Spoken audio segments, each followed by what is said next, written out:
இந்த உலகத்திலேயே ஈஸியான வேலைகளில் ஒன்று அட்வைஸ் வழங்குவது. இந்த அட்வைஸ் சில வேளைகளில் இரிட்டேஷனாக இருக்கலாம் அல்லது மோட்டிவேஷனாக கூட இருக்கலாம்.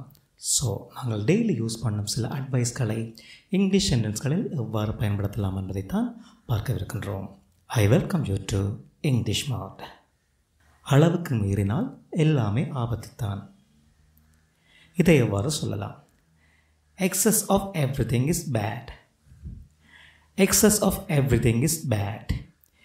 எக்ஸஸ் என்று சொன்னால் அளவுக்கு மிஞ்சிய. பழிக்கு பழி பிரச்சனைகளை தீர்க்காது. Tit for tat won't end a dispute. Tit for tat won't end a dispute. இங்கு tit for tat என்று சொன்னால் பழிக்கு பழி. டிஸ்பியூட் என்பது பிரச்சனை, தகராறு போன்ற அர்த்தங்களை வழங்கும். சொல்வதை விட செய்வது கஷ்டம்.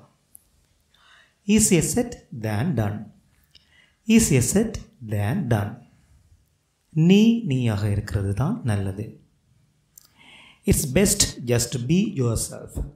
It's best just to be yourself. It's best just to என்று சொன்னால் அதை செய்வது நல்லது.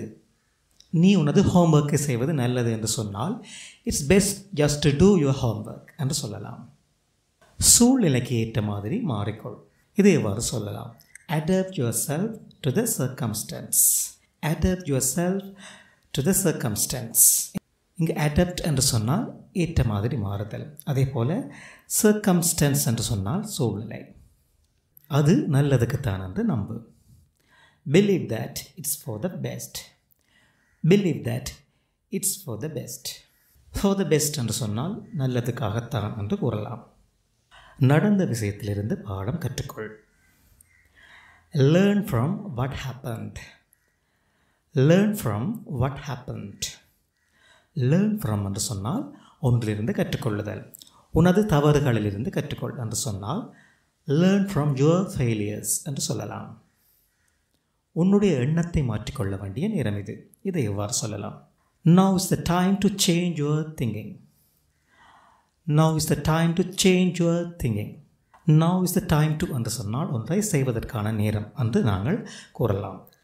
இது லஞ்ச் சாப்பிடுவதற்கான நேரம் என்று சொன்னால் now is the time to eat lunch என்று சொல்லலாம். அல்லது now is the time to have lunch என்று சொல்லலாம். வாழ்க்கையில் பிரச்சனைகள் வரும் போகும். Life's problem ebb and flow. Life's problem ebb and flow. Ebb and flow என்று சொன்னால் வரும் போகும். சொன்ன வார்த்தைகளை திரும்ப எடுக்க முடியாது. What's said cannot be taken. What's said cannot be taken. இங்கு what's said என்று சொன்னால் சொன்ன விடயங்களை குறைக்கும்.